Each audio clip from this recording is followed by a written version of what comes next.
ભુજ ખાતે pre board પરીક્ષાનું આયોજન। ભુજ ખાતે ચાલતી આલ્ફા પ્લસ સ્ટડી સેન્ટર દ્વારા ભુજ ઇંગ્લિશ સ્કૂલ ખાતે પ્રી બોર્ડ પરીક્ષાનું આયોજન કરવામાં આવ્યું છે અને આ અંગે વિદ્યાર્થીઓને બોર્ડની વખતે પરીક્ષા કેવી રીતે આપવી અને પેપર કેવી રીતે લખવું તેનું સમગ્ર માહિતી આપવામાં આવી હતી। વિદ્યાર્થીઓને સભાન કરાયા। સ્ટોરી રિપોર્ટ બાય કરણ વાઘેલા, ભુજ। નમસ્તે, હું આલ્ફા પ્લસ માધાપરની શાખાની ડાયરેક્ટર છું। મારું નામ શેફાલી મોરાણી છે। ખૂબ જ ખુશી સાથે કહેવા માંગુ છું કે માધાપરના 100 વિદ્યાર્થીઓ ધોરણ 10 ગુજરાતી મીડિયમ અને ઇંગ્લિશ મીડિયમના આ 100 બાળકોને પણ ભુજ ઇંગ્લિશ શાળા ખાતે પરીક્ષા આપવા મળ્યું છે મોકો। તે બદલ હું મોરાણી સરનો આભાર વ્યક્ત કરીશ।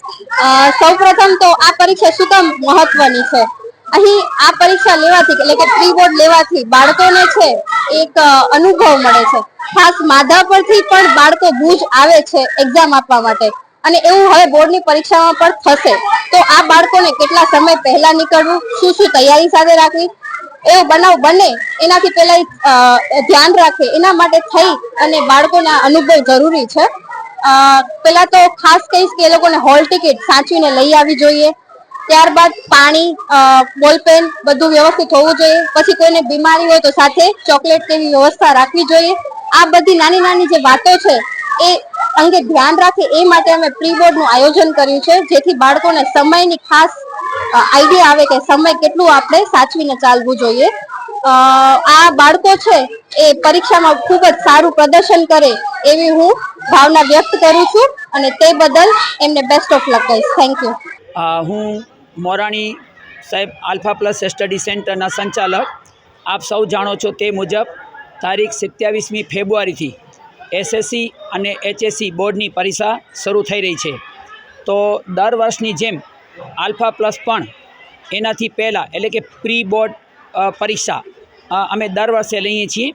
તો આ વર્ષે પણ અમે પ્રી બોર્ડ પરીક્ષા ભુજ ઇંગ્લિશ સ્કૂલ કેન્દ્ર તરીકે અમે પસંદ કર્યું છે અને અત્યારે બધા વિદ્યાર્થીઓ પોતપોતાના બ્લોકમાં ગોઠવાઈ ગયા છે। અમે એડવાન્સમાં દરેક વિદ્યાર્થીઓને હોલ ટિકિટ પણ આપી દીધેલ છે, જેનો તમને નમૂનોમાં જોવા મળશે અને હોલ ટિકિટમાં બ્લોક અને એ લોકોના સીટ નંબર પણ આપી દીધેલ છે। એટલે અત્યારે બધા 542 છોકરા ટોટલ 15 બ્લોકમાં અત્યારે અંદર ગોઠવાઈ ગયા છે। ખૂબ જ શાંતિથી પરીક્ષા આપી રહ્યા છે અને આપ જાણો છો કે આ પરીક્ષા લેવાથી ઘણા બધા ફાયદા થાય છે।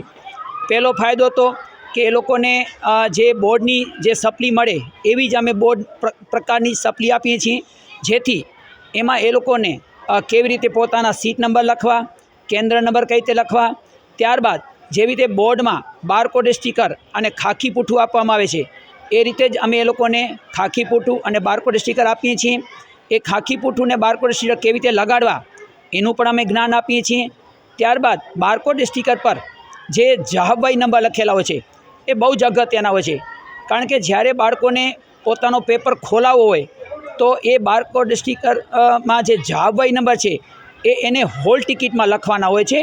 એ બહુ જ મહત્ત્વની વાત છે। તો અમે એ પણ અત્યારે પ્રેક્ટિસ આપીએ છીએ કે એ લોકોને જે જવાબવાહી નંબર મળ્યા છે એ જવાબવાહી નંબર પોતાની બારકોડ પોતાના હોલ ટિકિટમાં લખ્યા હશે અત્યારે, તો એ પણ અમે પ્રેક્ટિસ કરાવીએ છીએ। તો ટૂંકમાં આ એક જાતનો બોર્ડની પરીક્ષાથી પહેલાં એક પ્રકારનો આ ડેમો છે। એટલે વિદ્યાર્થીઓનો પહેલો તો આ પરીક્ષા લેવાથી એક ભય દૂર થઈ જાય છે, એક પરીક્ષા મહોત્સવ બની જાય છે। અમે પરીક્ષાને મહોત્સવ બનાવી દઈએ છીએ અને બીજું અમે જે પ્રશ્નપત્ર કાઢીએ છીએ એ બધા આલ્ફા પ્લસના જે શિક્ષકો છે એ બહુ જ ખૂબ જ અનુભવી છે। એટલે એ પ્રકારના અમે પ્રશ્નપત્ર કાઢીએ છીએ કે જે બોર્ડની સમકક્ષ જ પ્રશ્નપત્ર હોય છે। અમે એવું ચોક્કસપણે કહી શકીએ કે અમારે પરીક્ષાનું જે રિઝલ્ટ આવે છે, આ પરીક્ષા પૂરી થઈ જશે, અમે 6 તારીખ છે આજથી અમે પરીક્ષા ચાલુ કરી છે।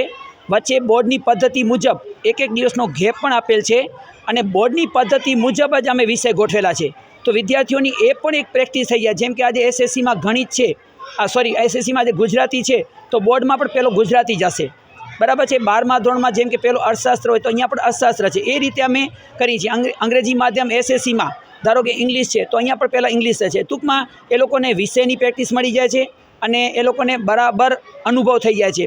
પછી અત્યારે આ જે પરીક્ષા દેશે એનાથી ફાયદો શું થશે તો કે જનરલ ઓપ્શન છે, તો અત્યારથી પણ એ લોકોને ખ્યાલ આવી જશે કે અમને ધારો કે 8માંથી 5 પ્રશ્ન લખવાના છે તો અમે 5 લખીએ, 2-3 વધારે લખીએ.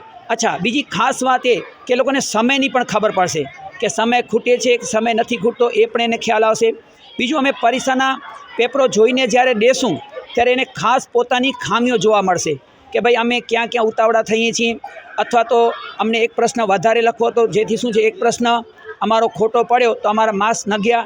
તો આ મતલબ કે આ એક જે પરીક્ષા છે એ વિદ્યાર્થીઓ માટે હું જોઉં છું દર વર્ષે ખૂબ જ ઉપયોગી થાય છે.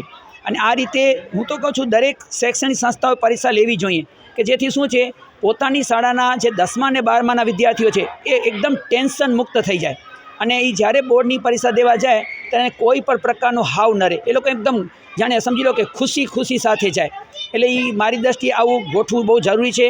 અમે દર વર્ષની જેમ ગોઠવીએ છીએ એમાં છોકરાઓને પણ બહુ એક મજા આવે છે, કારણ કે આ હોલ ટિકિટ દઈએ છીએ એ બોર્ડની પદ્ધતિ મુજબ જ અમારી હોલ ટિકિટ હોય છે. તમને આ ફોટો આમાં બતાવશે એટલે ખ્યાલ આવશે. તો આ એક જાતનું એને બિલકુલ એકદમ ડેમો મળી જાય છે. અને બીજું ખાસ કે આ પરીક્ષા પૂર્ણ થયા બાદ અમે એ લોકોને જોયેલા પેપર દેશું. હવે પેપર જે દેશું ને એના પરથી એની ખામીઓ સુધરશે. દાખલા તરીકે ક્યાંક ઉતાળમાં એક પ્રશ્ન લખવાનો તો એ રકમ નથી સમજી શક્યા, બીજો પ્રશ્ન લખી નાખ્યો, તો એને પણ એ ખ્યાલ આવશે. તો એનાથી શું ફાયદો થશે કે જ્યારે બોર્ડની પરીક્ષા દેવા જશે ત્યારે એની ખામી દૂર થઈ જશે. તો મને લાગે છે આ પરીક્ષા બહુ વિદ્યાર્થીઓને ઉપયોગી થશે. અને અમે આ રીતનું જે કાર્ય કરીએ છીએ એ બહુ અમને પણ બહુ આનંદ થાય છે, કારણ કે વિદ્યાર્થીઓ ખુશ તો અમે પણ ખુશ છીએ. તો આ રીતે વિદ્યાર્થીઓ પણ બહુ ખુશ છે, વાલીઓને પણ આ અમારી જે પદ્ધતિ છે બહુ ગમે છે.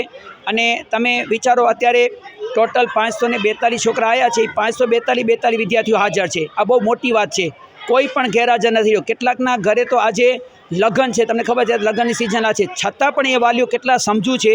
એક જોવા જેવું છે કે અત્યારે પોતાના બાળકોની આ પરીક્ષા આપવા માટે મોકલ્યા છે.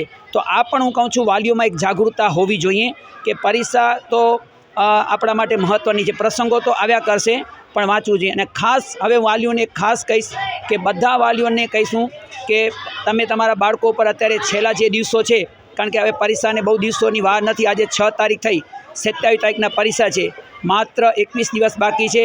તો પ્લીઝ હું દરેક વાલીઓને રિક્વેસ્ટ કરીશ કે તમે તમારા બાળકોને અત્યારે બહુ સંભાળ રાખજો.